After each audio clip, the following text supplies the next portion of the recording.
today we are going to be reviewing the highly emotional and highly spoilerific episode, Face the Raven. So if you haven't watched it yet, just turn off, put on iPlayer, watch it, have a good cup of tea and have a good cry. So, Decor? Yes. Is there a tattoo on my back? I think there is, yeah. Where'd you get that from? I didn't get a tattoo. It's counting down. Oh no! What are we going to do?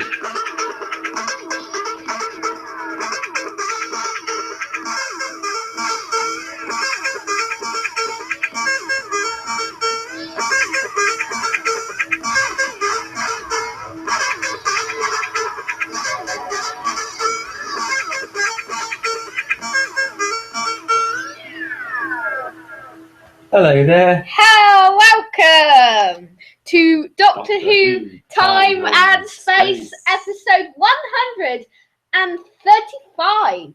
Wowza. Wow. We say that every week, don't we? Wow. Crumbs. I mean, the thing is, I was thinking this morning, remember like 3 years ago or something, when we were saying about Mary Tam when she died on episode 1?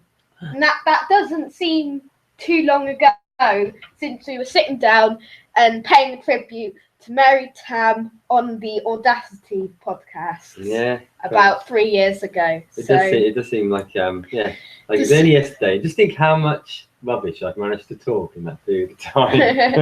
How many things I've got wrong. So what have we got on this week's show? Yeah, well, I'm Lewis Moon. He's Decor. We are here on quite a stormy, windy day. If we blow away. Where we are. If we blow away, we apologise. Yes, the podcast will just go. Disappear off into the wind. Yes, we'll go somewhere. Like But the wings of a raven. Talking about ravens, this week we are going to be reviewing, right, spoiler alert, as I said at the beginning, the episode where Clara dies. Dun, dun. So that's Face the Raven, and that'll be our main feature on this show. What else do we have, sir? What else do we have? We will have a preview for tonight's episode, which I forgot what it's called, as always. What's it called? Heaven Sent. Heaven It's Sent. an interesting one because it's only got the Doctor in. So it's going to be interesting. We've got our top Doctor dialogue moments. Ooh. And then finally, as ever, we'll be delving into the great thing that is Doctor Who news and views from the Whoniverse. So let's start with our Face the Raven review. So I'm gonna start. It's my turn to do a story roundup. Okay, you go far away. Because you did the very tough job last week of giving a story roundup to Sleep No More, and you did it very well. To be honest, because we tend to do our reviews a week later, and my memory isn't particularly good, all of these story roundups are very hard for me. But mainly Sleep No More. But that was quite a tough one, yes. So what happened in Face the Raven then? So the story starts, and the Doctor and Clara come into the TARDIS from some sort of other adventure that they've been on. Which we'd love to have seen. Yes, like the Girl Who Died adventure at the beginning. Yeah.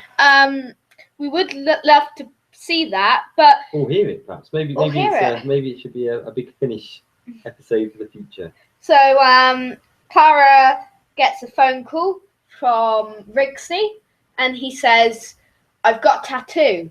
But Clara's like, "A tattoo? I gave you this number for emergencies," and that's quite a funny sort of moment. Mm-hmm. And then and then Rigsy explains that the tattoo is counting down. Yeah. So the Doctor and Clara get there when it's 534 minutes, I believe. Mm-hmm. And we find out Rigsy has a wife and a baby. Yeah. So Rigsy, the Doctor and Clara go and search for the person who has put Rigsy on a sort of death sentence, or the people. So they go looking for something called a trap street, a street which you can't actually see unless you are actually standing right there in the precise place and spot. You can only see it in a very narrow sort of area, and a very narrow sort of corridor. So when they go there, they are greeted by 3 characters: Rump, Cable, and Ashildr.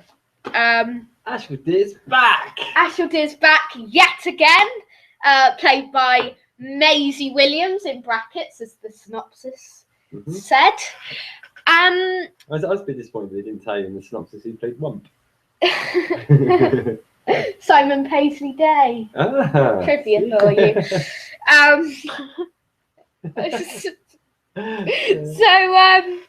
So they find out that Rigsy has that they've set Rigsy up to face the Raven, because they believe the people in Trap Street, who were disguised because of all the lamps and stuff, they believe Rigsy has committed a murder, and the tattoo on his back is the counting down. But to when he has to face the Raven. But Clara, she isn't having any of it. Should I stop there? Yeah, okay. Yeah. We'll come on to some of the other bits anyway, won't we? Do you want to give your round opinion? Yeah, okay. So then I'll give my opinion. Okay, my thoughts on it. Cracking episode. I think my favourite things about it were I think actually the story was good. The acting was really good. But what I really liked was the setting. I loved the look of the Trap Street. It was great. I really liked that. Looked like Diagon Alley. Yeah, I guess it did a bit, didn't it? And certainly the whole concept of it was quite similar to that, wasn't it? I loved the fact that Ashildr was back and we saw a third side to her character. And so, each story we see her, she gets even darker. She gets even more mysterious, even more depth to her character. It's funny, isn't it? Because the last time we saw her, she started off, she was a villain, and then by the end of it, she turned good. And here, she sort of turned villain again in a way. Yeah. Doesn't she? She's not necessarily meaning to be a villain. She just happens to be a villain created by the Doctor in many ways. In many ways. And that's quite interesting, isn't it? What immortality has done to her, because it's taken her from being this really sort of naive in many respects young girl, full of dreams. Yeah. And over the years, it's just become very, very bitter, isn't she? And here she obviously seriously thinks she's doing the right thing, doesn't she? And the whole Rigsy element of it, assuming I've read the story properly, was a trap. He had nothing to do with any supposed murder or whatever. It was just a way of getting the Doctor into the Trap Street. Is that right? Yes. Yeah. You watched the episode, so I'm just making sure I interpreted it correctly. A few things that I'm not clear about, and as you know, I do get confused by things occasionally. I can probably explain. I may be able to explain one or two. Okay. Firstly, why, if somebody was guilty, why would they have a countdown on their neck? Was it to give sufficient time to prove their innocence? I assume it probably was. I suppose so. Yeah. The second one I'm not so sure about. What you had down this alley were people or aliens disguised in human form. There was the first guy that faced the Raven was actually meant to be a Cyberman. Yeah. And I couldn't grasp why it was that he was emotionally evolved with the woman and emotionally concerned by the Raven, because I would have thought, being a Cyberman, that he would have had no emotion. I've got both the answer and a question. Okay. So I think the light bulbs disguised the emotions as well. But the thing I don't get is a question related to that. Why do they need to be like that for the Trap Street? Because everyone gets a memory wipe and it's their home, so why are they disguised as human beings? Because nobody can find it. I've got one theory for this. Yeah. And it may or may not be right. But you imagine, for instance, if you had a Sontaran and a Vuitton in there, Yeah. that I guess it would stop any rivalries, Oh, yeah. wouldn't it? So But what if they just saw them- flickered? What about when they flicker? Yeah, true, they do flicker, don't they? There's no really point. Yeah, no, it's because- probably a rubbish solution then, isn't it? But, yeah, and I guess if they've been mind wiped anyway, then they'd forget all about the Sontaran Vuitton war, wouldn't they? Yeah. So I don't know. It's I can't remember. Did they say that they got mind wiped? Right at the beginning. Yeah. Well, right at the beginning of when we were in the Trap Street. Yeah. So should I give my opinion? Yeah, give your thoughts on it. Yeah. So I thought it was a very good episode, as I expected. I think it grew on me as I thought more about it. I really liked the concept and the look of the Trap Street. Peter Capaldi, Jenna Coleman, Maisie Williams, and Jovian Wade were all great in the episode. Rigsy acting a bit more like a companion figure, but as a sort of new companion figure, as with Clara's sort of becoming the Doctor. And I like the way how she got more and more reckless, and then in the end it just added up to a horrific fate. I thought it was quite a sad episode. The death was quite expected with her facing the Raven, but it was still very shocking because you never thought that was going to happen. You never thought she was just going to be killed like that. You never thought it'd be that simple. But it was a sad, emotional, quite effective ending to Clara Oswald. And I hope we don't see actual Clara. I hope if, as Dawn teased, Jenna will return for the finale next week. I think that she should be a split Clara or a flashback or something else, but just not Clara, because I hate it when Clara has had such a good exit, like Death in Heaven, and then they bring her back again. Yeah.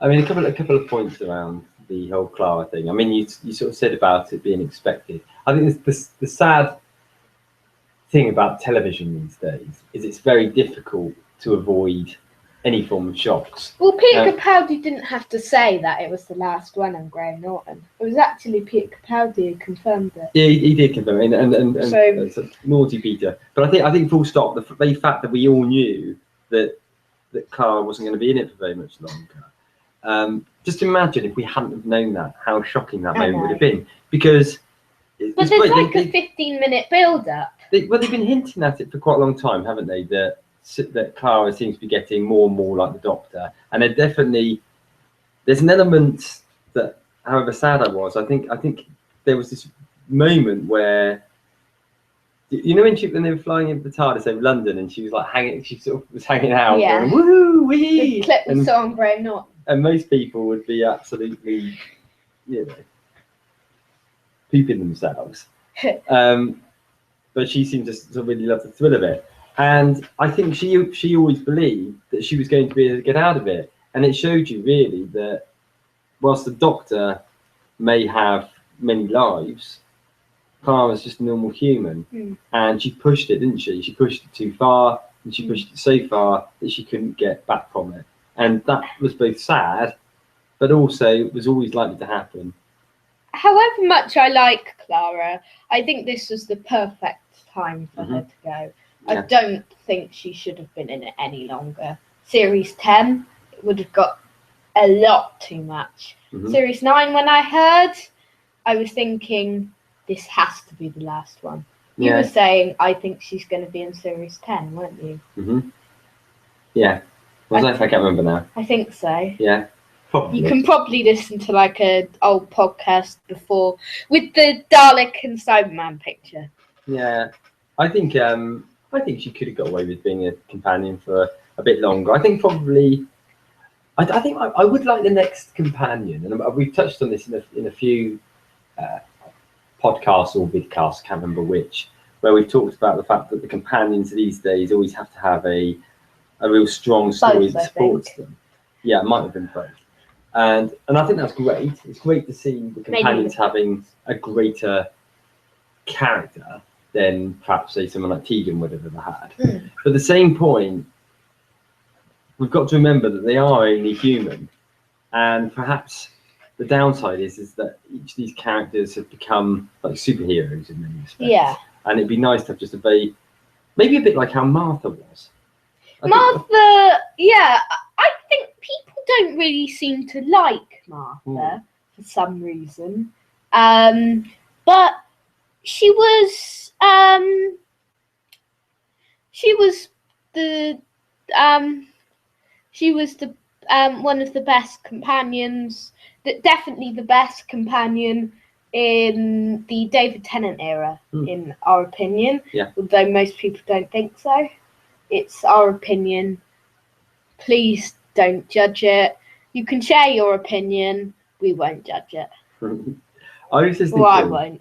I was just thinking through the main companions that we've had since New Who. So you had Rose, who became some sort of like super being with bad wolf thing. Yeah. You had Martha, normal companion. Donna became the sort of like the hybrid Time Lord thing. Amy, am I missing one out here? That's the Amy, isn't it? Amy, fairly normal. Clara, the impossible girl, the whole everything's happened to her. I know, you just look at it. Amy's the girl who waited. She is, but there was nothing really supernatural happened to her, was there? So actually, out of these 5 companions from New Who, 3 of them have had something super duper powery thing happen to them. Usually to do with Time Lordy, Wardy, Boody. So, and I guess these things happen. But they don't in real life. They don't in natural life. I guess actually you could say with Amy, she had the semi-Time Lord daughter that was River Song. Oh yeah. So again, something fairly super dupery happened. River Song was a super duper. Yeah. So I think I like the fact that the companions are far stronger. There's more of a story to support them than what we had in Classic Who. But I think I really crave for just a normal person. Yeah. To go up in the TARDIS. Yeah. Yeah. Yeah. Whether they do is another matter, but that's what I want to see. Yeah. Okay. Yeah. Let's hope we can see that. So let's talk about Rigsy. He returned in this story from Flatline last year, which was a highly loved episode. A lot of people's favourite, actually, wasn't it? A lot of people's favourite from last series, and an amazing episode. Rigsy was a fairly weak character, and when we heard about him returning, we were like, he's a bit pointless. Why can't they bring back someone else? Do you still have that feeling, or are you like me and you like him a bit better than you did when Flatline was on? Yeah, I think with Flatline, it wasn't I didn't like him, because I thought he was fine. I just didn't necessarily think the character merited a return to him. I'd much rather have seen a return to I've forgotten the name now, the woman in Dalek. Jenny Blue. Jenny Blue, yeah. But that said, actually, I thought it was brilliant. I thought his second outing was really, really good. It showed us a change in his character with him growing up a little bit, having a bit of responsibility and things. I mean, don't you think he's a bit young to have... How old do you think Rigsy is? Because he has a baby, he has a wife. Yeah. How old is he? He looks like 19. He could be. You never know. Yeah. I think he's a bit older than that. I'm not sure how old he is, but what do you 20. What did you make of Ashildr? Oh, Ashildr. And where does she go from here? I mean, I love the line at the end when the Doctor said, "The world's a small place when I'm angry at you." And it just shows how the Doctor's going to be so furious at Ashildr, and everyone and everything for Clara's death. Yeah. It's going to have a lot of effect, and we'll talk a bit about that in our Heaven Sent preview later on in the show. But I think that Ashildr has developed. First of all, she's a very lovable kid who, as you said earlier, has lots of dreams. Quite a nice sort of girl. And then she becomes Lady Me, a sort of bitter character. And now she's got a bit of villainous evil in her, even if she doesn't intend to be that. I mean, because of the raven powers inside her. It's just, I think Maisie Williams was amazing in this. Pete Capaldi was amazing. Jenna was amazing. Yeah. So really good people.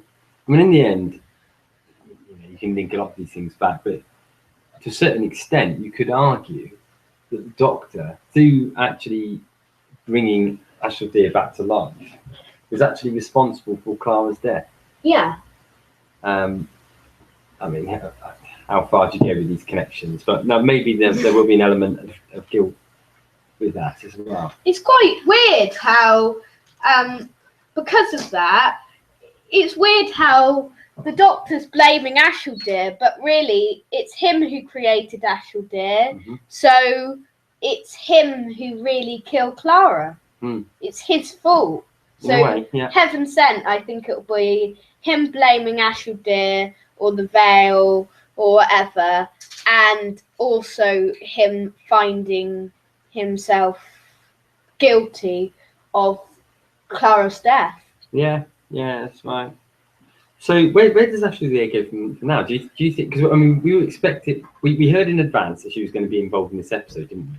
But I don't know about you, but I had immediately assumed that what we were going to see was another good Ashildr. After the last episode, after the woman who lived, what we were going to see was this new character that was out there looking after the Doctor's companions. I think. I think that she will return in the finale because I've heard that Rump may make a return. Okay. That we said about earlier, Simon Paisley Day. Yeah. In the finale.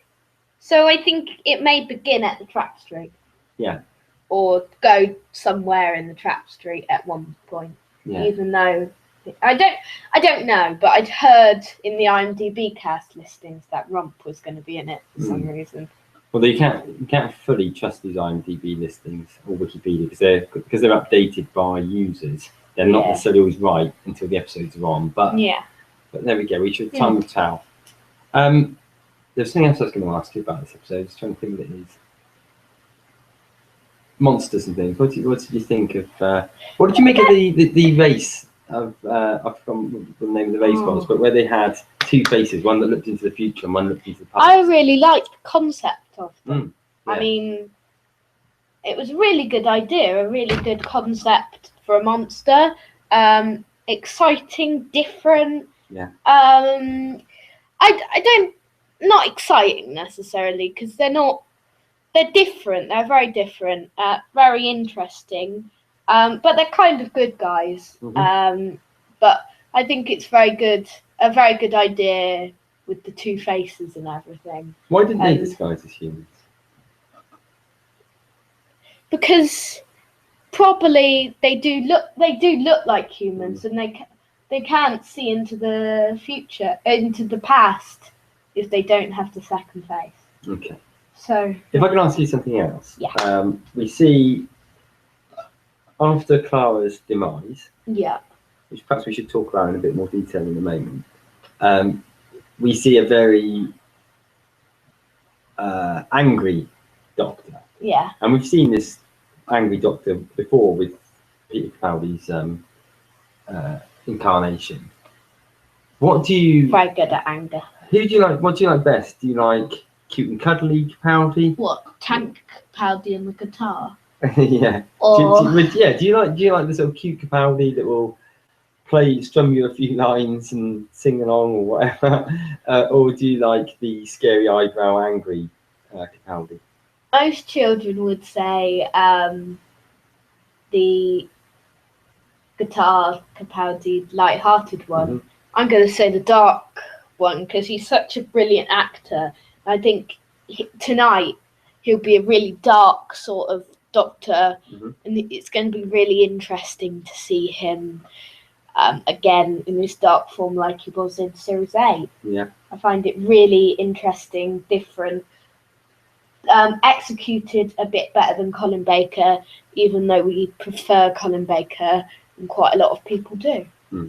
Should we go into detail on the Clara death? Okay, so we've not over the years, not too many companions have actually physically died, have they? Even if No. you go down to Amy, while she died, she sort of, and I think we talked about this before, she lived to death, didn't Yeah. she? Basically? This is the first proper companion death since Adric. Does that mean we've only really ever had two in the whole history of the League? There was one other, wasn't there, years and years back? Can't remember who it was. Sarah Kingdom and Katrina have died, but we don't know whether to class them as companions. Okay, yeah. It's unofficial. Okay.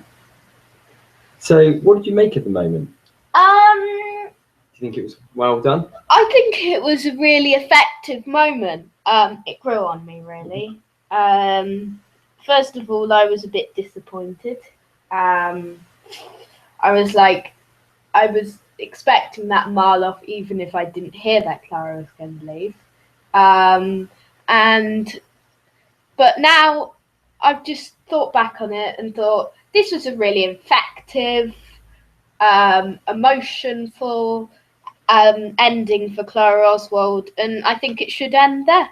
You see, it's funny because I think if I hadn't have known, or if I hadn't have had a very good inkling through rumours and everything, that Clara was going to be leaving, Yeah. I don't think I would have seen that death coming at all. Because I think the way I would have assumed that one way or other the Doctor would do it. Can I just? I something I mentioned to you earlier in the week actually, and I felt quite proud of myself thinking of it. So I thought I must remember it for the podcast. But I compared the way that Clara was acting in this one when she took the countdown off of Rigsy and onto herself. Reminded me of the action the Doctor took in Mummy of the Orient Express. On Maisie. Yeah. Where she was about to die with not Maisie Williams. With the mummy coming, and he basically swapped that over to himself and only had so long to live before the mummy would get to him, and he had to solve it in that period of time. Yeah. And it made me think that Clara, again, trying to be like the Doctor, was effectively doing the same thing, but she wasn't able to get out of it. Very good comparison. Yeah. Cool. Thank you very much. Should we give our overall verdicts? Yeah, and in doing so, well, but actually, just before we get to the overall verdict, a lot of people have said that this is their favourite story in the series. Yeah. Do you agree? And if not, whereabouts do you think it sits? I in don't what is a very agree, strong because series? it's like 15 episodes. It's probably much higher in stories. Yeah. So I know I've got Zygon Invasion first. No, Zygon Inversion first in episodes. Then I've got the Magician's Apprentice, Witch's Familiar, Zygon Invasion. There's one more I preferred. Was it the first part of the Beneath the Lake one? No. I can't think. What else we had? But Woman Who Lived. Oh no, that's it. Actually. Woman Who Lived. Yeah. No, that's it. Oh right, okay. I mean, that's the four. Oh It's right, the top four. Yeah. Then the Face the Raven comes in. Yeah, so I did really like it. I really liked the episode a lot. Like you, it's not my favourite in the season. And that's not because there was any weaknesses in it, because I don't think there was. But I think I preferred, certainly both Zygon parts. I preferred Witch's Familiar. I preferred The Woman Who Lived. The lake. And I think I preferred Under the Lake, yeah. Yes. and then it probably sits somewhere about there. But which seems really odd because it is a really strong episode and a really great debut from the writer. Sarah, what's her name? Sarah Dollard. Dollard, yeah. Sarah But Dollard. don't you think that if that was the end of Clara, a completely new writer to Doctor Who wouldn't write it? It does seem odd, doesn't it? Yeah. It does seem odd. I'm like you. I think, and I'm sort of hoping it doesn't happen, but I think there will be a twist somewhere, and I don't know. Part of me thinks Part of me thinks if you're going to kill her. Yeah, and I know it's sad. I don't like companions being killed, to be honest. There's something about it where I always like the idea that they go back and live their own normal life, but I don't think Clara ever would, because I think Clara's such a thrill junkie now. So they need to kill her off. I think she probably is the first companion I can think of where they haven't needed to do that. I think even Amy and Rory could have settled down. Yeah, they were about to actually. Yeah. And then they died. Yeah. Kind of. So, and I think if you go all the way back through it, the most common reason that companions leave is because they meet a bloke, isn't it, normally? Or a man, Yeah. or a woman. Yeah. Depends who it is. Yeah. So should we? Should I give my overall verdict? Yeah, overall verdict. So I thought it was a very exciting, good idea and something new for Doctor Who.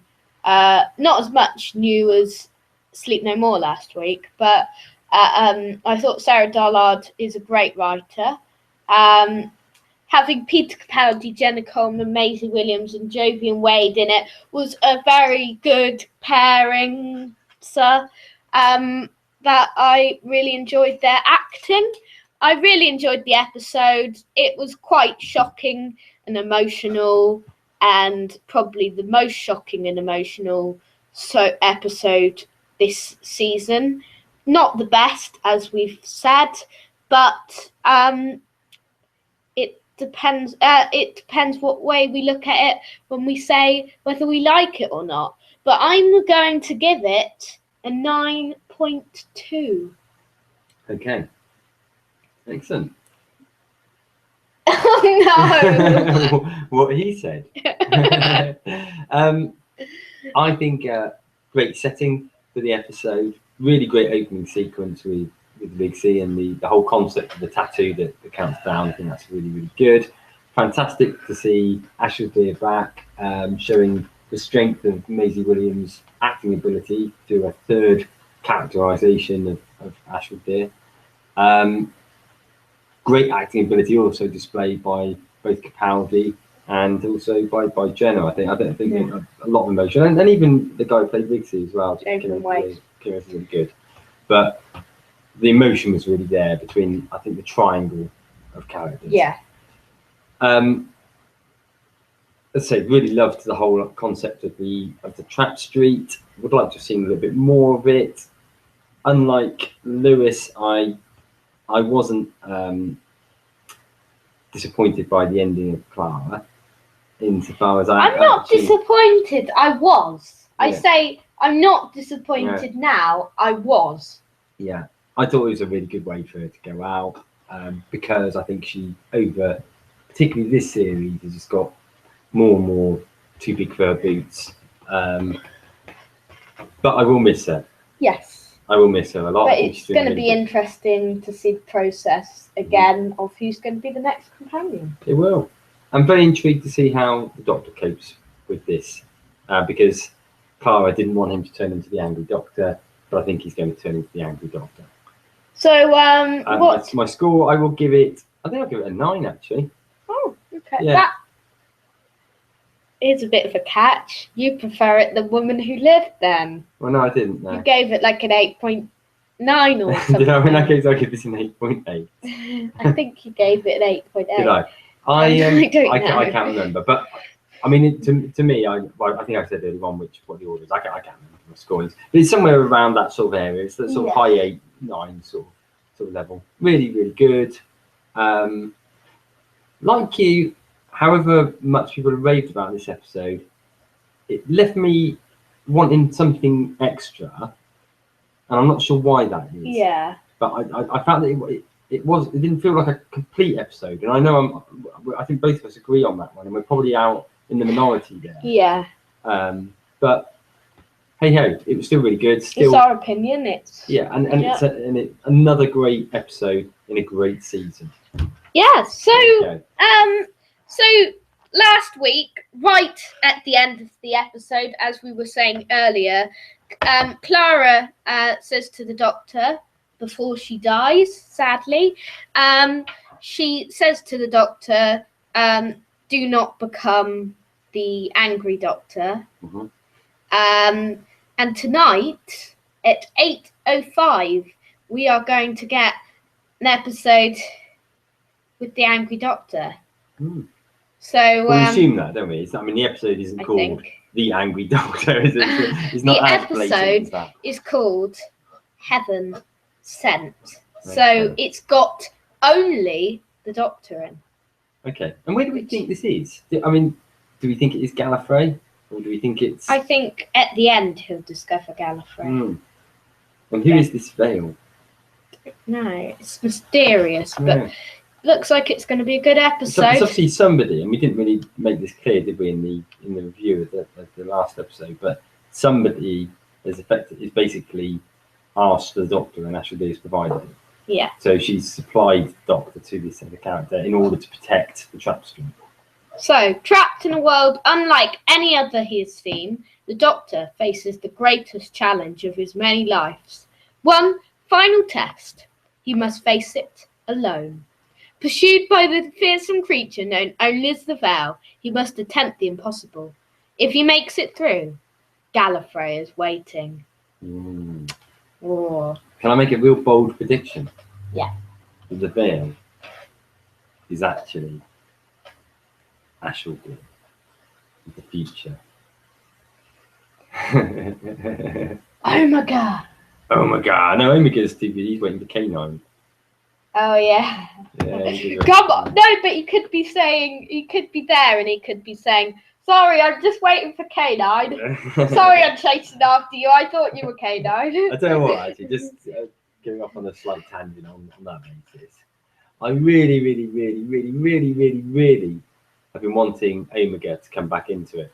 I think, but we both said for a long time, he's one of the villains we most want to see. And I'm a bit nervous about Omega coming back in the K9 one. I just got a horrible feeling it might be a little bit slapstick. Yeah. You know? And you don't really want Omega in a sort of slapstick comedy, do you? I know.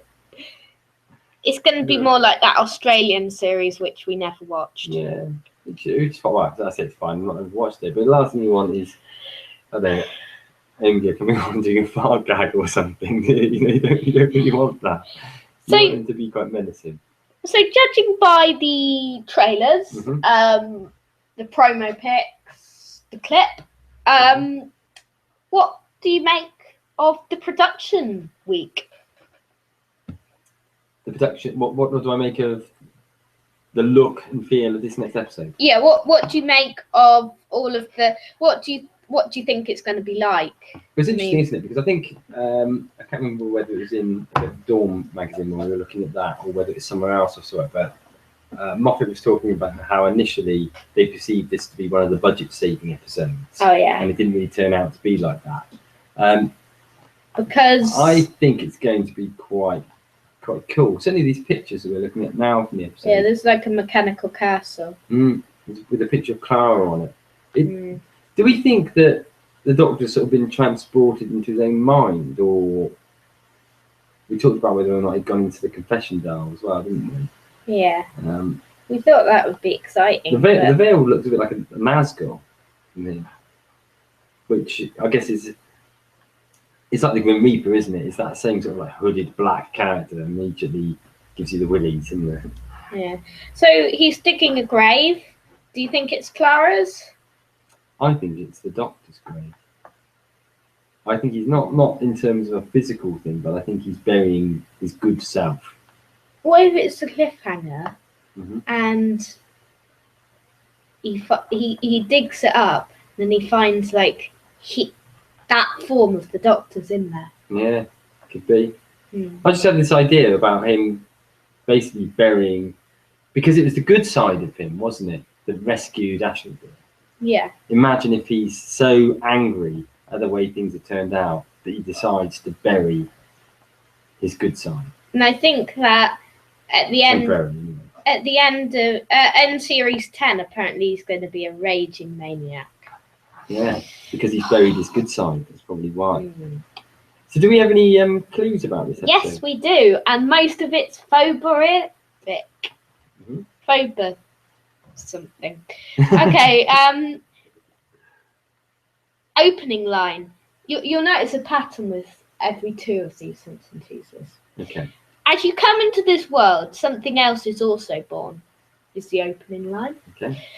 Canophobia. I just watched my best friend die in agony. My day can't get any worse. Ketanophobia. I finally ran out of corridor. There's a life summed up. Acrophobia. I'm falling, Clara. I am dying. Aquaphobia. Someone's been stealing my nightmares. Tapophobia. I'm not the first prisoner here, am I? Autophobia. Hmm. So, was that all of them? There's the set two. So there's something going on, then, isn't it? Obviously, this episode is going to be focused in on the Doctor's phobias, or the phobias of those he loves, or something like that. So, second set, mythophobia. Always the teacher. Hapophobia. There are truths I can never tell, not for anything. Electrophobia. Automated room service. Necrophobia. I'm not scared of hell. It's heaven for bad people. Amnesiophobia. Long before the Time War. Macrophobia. My work is finding room 12. Mm. Do you think that could be to do with the God complex? It does Room sound 11? like it's got a similar sort of idea to it, isn't it? He's also the 12th Doctor. And the room in the God complex was room 11. Mm. Yes, indeed. Stephen Moffat. Yeah. If Toby was- Whithouse was writing this. Do you think, I've just had another thought, so I'm going back a little bit to the other episode, or more sort of thinking ahead, I guess. We know from the Dawn magazine that there's a picture of Clara In on the it, waitress in costume? the waitress costume. Do you think that could be in heaven and that she's there with Danny Pink? Maybe. Maybe. Maybe it could be, yeah. Hmm. But why would she be dressed as a waitress in... Why would she be working as a waitress in heaven? Well, you've got to earn your living up there, you know? You've got to earn your keep somehow. She's got to study again to become a teacher. She'd have to be a waitress in part-time while she's studying, I tell you. Difficult it is. I mean, it would be, wouldn't it? Try and imagine trying to get a good job as a teacher when you've got all these great intelligent people from history all up in heaven. All these professors and people like Socrates and people like that all up there. They'd be the obvious people that'd be teaching people. It'd be really difficult getting the job when you get to heaven. Why would there be people teaching others when it's heaven? Well, you never know, they might do. Because everyone would have learnt from down on Earth But before they died. Not the young ones. Oh. What about all the young ones? Oh, yeah. Yeah. And it's going to be the best of everyone up there, isn't it? You know, you go to join the army, and although they probably haven't got an army up there, but you'd have like all the best sort of fighters of years gone by, all there. So they say, well, you ain't going to get into our gang. We don't need you. Look, It's 5 million of us back there. and Hal would have an equally good army, wouldn't it? You'd have sort of like Genghis Khan and all these sort of people all there. Anyway, Adolf Hitler. That's it. We're going off a bit of a tangent. Let's draw ourselves back in again. So, is that the end of our Heaven Sent preview, or do you want to say anything else? It probably is really. I'm intrigued by this. When the episodes were first announced, I was concerned about this episode because I just felt in 45 minutes or whatever we've got, it's about 45 minutes, isn't it? 55. 55. Okay. So we've got a 55-minute episode of which we've only got the Doctor in it. And however good the Doctor is, that's quite something if you can pull it off. Yeah. Having seen his performances this year, not that I ever doubted him because he was great last season as well. But you do believe if any Doctor could actually pull this off, it will be Capaldi. Yeah. He's great, Peter Capaldi. He's a kind man in real life. Yeah. Great man, great Doctor.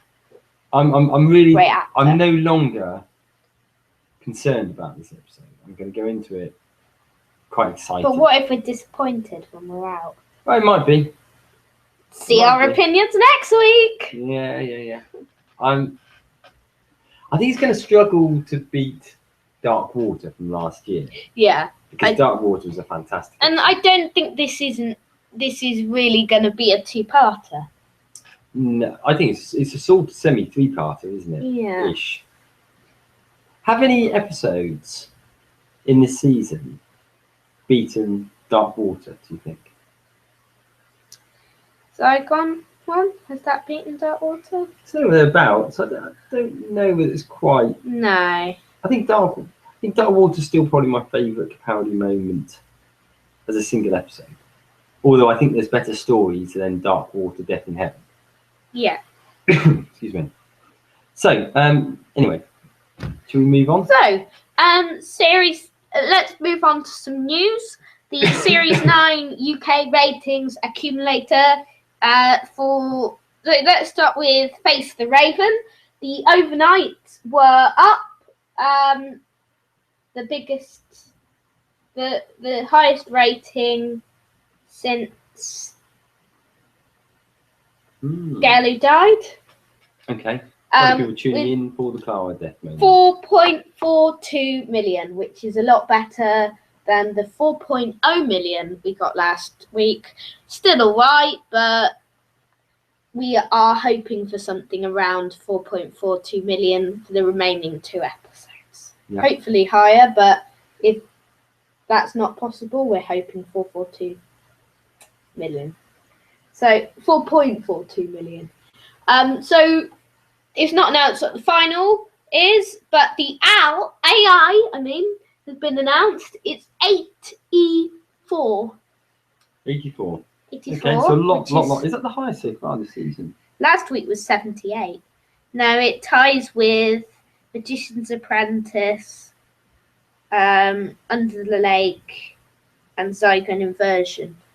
Funny actually, because that doesn't. Do you actually come up with these AI figures? Because it pretty much matches with your top ones, doesn't it? It does, yeah. So as you know, The Magician's Apprentice, although I liked it, it's actually one of my least favourites of this season. But I think that actually demonstrates what a strong season it's been. Yeah. It's not my least favourite. I think probably the week before. Yeah. Sleep No More. Sleep No More's been my least favourite. So, the Sleep No More finals was the lowest so far this season, with 5.61 million, with 1.61 million people tuning in, comparing the overnights to the finals. Okay. So the worst one the worst final score this season so far, but it'll do. You'd expect that as it goes further on down the season. Yeah. Inevitably, normally the ratings drop a little bit, don't and they? People probably heard about what people thought about the episode, and they weren't really pleased by what they thought. Yeah, well, it's a weird one, isn't it? Because there were. Sorry, I know we talked a little bit about this last week, but Sleep No More. Some people thought it was absolutely fantastic. You know, it's definitely the most split opinion, I think, of any episode for a long time. Yes. Yeah. Okay. Do we have any other news this week? Yes. So, what was it? Oh yeah. So this week we had some news for the Christmas special. Okay. So So first up, let's say that Greg Davies and Matt Lucas are coming into the show for the Christmas special, which is still still unnamed, although we have a little synopsis. Okay. Do you want me to Read out the synopsis. that synopsis? So, it's Christmas Day on the remote human colony, and the Doctor is hiding from Christmas carols and comedy antlers. But when a crashed spaceship calls upon the Doctor for help, he finds himself recruited into River Song Squad and hurled into a fast and frantic chase across the galaxy. King Hyperflax, played by Greg Davies, is furious, and his giant robot bodyguard is out of control and coming for them all. Will Nardole, Matt Lucas, survive? And when will River Song work out who the Doctor is? All will be revealed at the Starliner full of galactic super villains, the destination the Doctor has been avoiding for a very long time. Yeah. I wonder what that destination is. Something to do with Gallifrey? Yeah. Has he been avoiding Gallifrey for all these years? I don't know whether he has, is he? I don't know. It's going to be. That sounds interesting, doesn't it? Sounds like it's going to have an intro sequence which will set the Christmas tale, and then it's just going to go off on a big fun romp. Yeah. Non-Christmas related story, by the looks of it. Yeah. Which isn't a bad thing. No. So on Monday, Doctor Who celebrated its 52nd anniversary. Steve Moffat opened up about some of his original ideas for the 50th and some of the difficulties he faced. So, speaking to the Radio Times, he said the first version was David, Matt, and Chris together, with whatever involvement we could contrive for the other Doctors. But being brutal, it had to be Doctors that still looked like their Doctors. I know I'm but hey, I think Peter Davidson, Colin Baker, and Sylvester McCoy were better deployed in the 5-ish Doctors than they could have been elsewhere. But I knew that Chris was almost certainly going to say no. I met him a couple of times and he was absolutely lovely. He met me because he didn't want to say no through his agent, or a phone call or email. So he wanted to do it personally, and I had 3/4 talked him into it. So I started a version of it, but I got to a point where I could go no further unless it was going to be him. So, in itself, that's quite an interesting thing, isn't it? Because there was a big chunk of the previous season, Matt Smith's last season, which led up to this whole idea that led up to the bit with the big announcement about the War Doctor and everything. In itself, that's quite. Moffat must have been writing that series, thinking, is Eccleston going to do this or not? Because it has a big say on what happens next, doesn't it? Yeah. So elaborating further about how the War Doctor came about, we had to work out what else to do. At that point, neither David nor Matt were under contract either. I had Jenna Coleman, and I did come up with a plot line that was just Jenna. It was a nightmare, with weeks from filming. A production team is assembled. People are doing storyboards, and I don't even know if anyone who has ever played the Doctor is going to be in it. You can read the full story in the show notes on Miss Liz Moon Adventures at weebly.com. Okay, I love the whole way that they came up with the War Doctor. I think, like I said on previous editions of this show, I love the War Doctor, I really do. Love John Hurt, one of my favourite actors. I would have actually still swapped him for Eccleston. Yeah. Just purely because I think it would have been the best thing for the story. I think it was great how they've introduced the War Doctor as a workaround, and it gave us the opportunity to see this great characterisation by John Hurt. But I think I would have rather seen Eccleston's character in that role. Hmm. You know, I think it would have been lovely to have seen the change from Paul McGann into Eccleston as the War Doctor that eventually calms down a little bit towards the end, and then turns into David Tennant. So, Peter Capaldi has some potentially encouraging words for Clara fans. Speaking to NZ Herald, Capaldi said, "My message for Clara fans would be life is tough, but Doctor Who is never quite what it seems." He adds, "We haven't told a lie. The story is the story. But the Doctor is not going to rest. He's not going to accept that that is the last time he will see Clara." So you can see the thing in the full video in the show notes, where Capaldi also talks about the Christmas special being very light and funny, and Peter Jackson possibly directing an episode.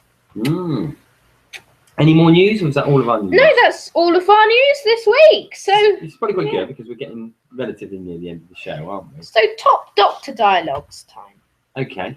So let's reflect on some of the best speeches and dialogues the Doctor has ever done, because tonight it's going to be a 50-minute monologue with just the Doctor. And we've said our opinions on that earlier on the show, so give it a rewind if you want to hear them and you've only just tuned in. Because I don't know, when you watch it live, does it go to this point automatically, or does it go to the beginning? The beginning of what, sorry? Of the live stream. Live stream, it comes straight in here, I think. Yeah. Shall I start this? Do you want to kick it off? Yes. Or did you want to kick it off? I'll kick it off. Okay. So. Because I've got my three. I can tell you what, I'll tell you what my three is. Yeah. So I've got one which is the Doctor, the fourth Doctor with the wires in Genesis. That's one of mine. Yeah. Okay. I've got.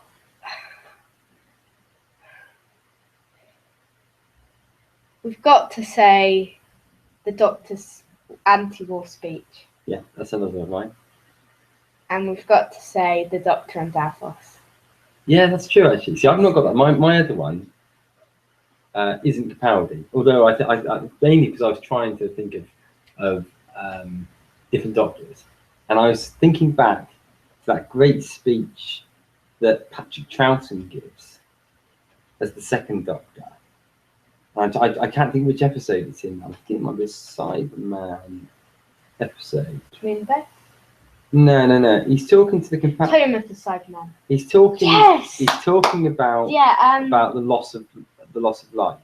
Yeah. And about how he's forgotten all of his family. That's Tomb of the Cyberman. Tomb of the Cyberman, and that is an absolutely fantastic. It is. Bit of dialogue. I've completely forgot about that, but I shouldn't have. Would you agree with me? So yeah. My top three would be that one. Yeah. The Cyberman, Genesis of the Daleks, and the wires bit, and Capaldi's with the Zygotes. Yeah. But I completely agree with what you said. That one with Davos at the beginning of this season. I don't know. Maybe in a way, I prefer that than the Zygon one. It's not morally as fantastic, but I loved that interaction between them. And do you know, another one you could throw in here is also Woman Who Lived, and that dialogue between the Doctor and Ashildr. Yes. This season has given us many great dialogue interactions, hasn't it? Very good dialogue interactions. Very good ones. And I think, as we've hinted at on a number of occasions, probably that's Capaldi's strongest element. So, tonight we've got very Capaldi heavy episode, a completely Capaldi heavy episode, or so we think. Yeah. Stephen and Peter said that it's going to be a 45-minute monologue with just the Doctor. 55 minutes. Wow. So could there be someone else at the cliffhanger? Could be, maybe. But I think that would ruin the effect of the episode if there is. Maybe. Can I ask you a question about this? Well, I was thinking Yes. on the whole topic of great dialogues. We've talked about a great speech by Patrick Troughton, Yeah. by Tom Baker, by Pete Capaldi. Are there any great speeches that you can think of that any of the other actors have given that would come anywhere near close to those? I'm struggling with it. Not anywhere near, but another good speech is the Matt Smith Rings of Akaten one.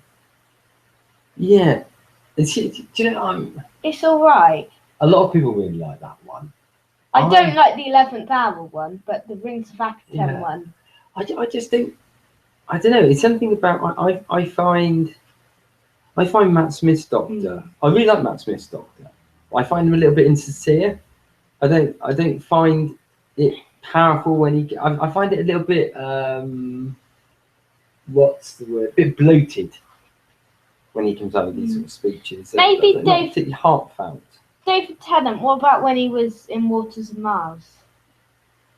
Which bit? Time Lord Victorious.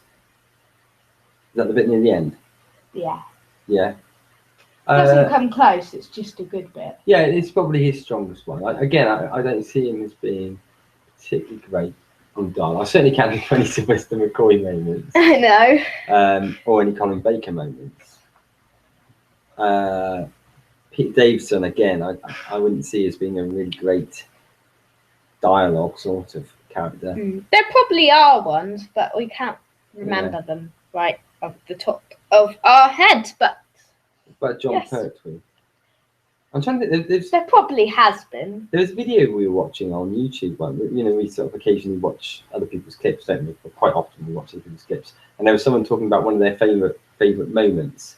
And there was a John Pertwee clip when he was talking to Joe, I think. But I can't for the life of me think what episode that was from. The Time Monster. The only John Pertwee episode I haven't seen. Mm-hmm.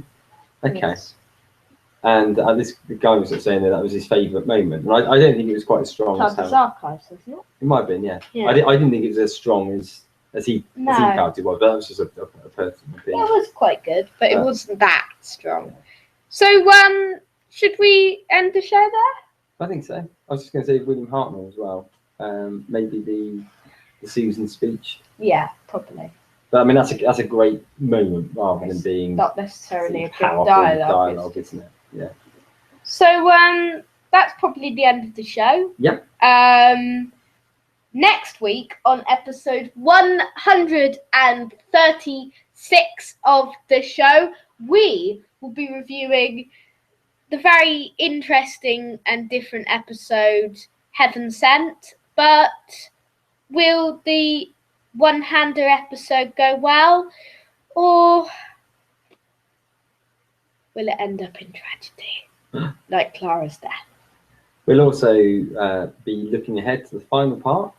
How Ben? Yeah. Yeah. Finally remembered an episode. Hellbent, the finale of season 9, we will be looking ahead to. Okay. We've got some news and reviews. And also we'll have a final item, of which I'm going to suggest best finales. Yeah.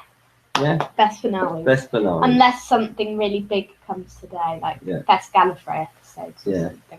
I don't know. Best finales, probably, like we did best openers. Yeah.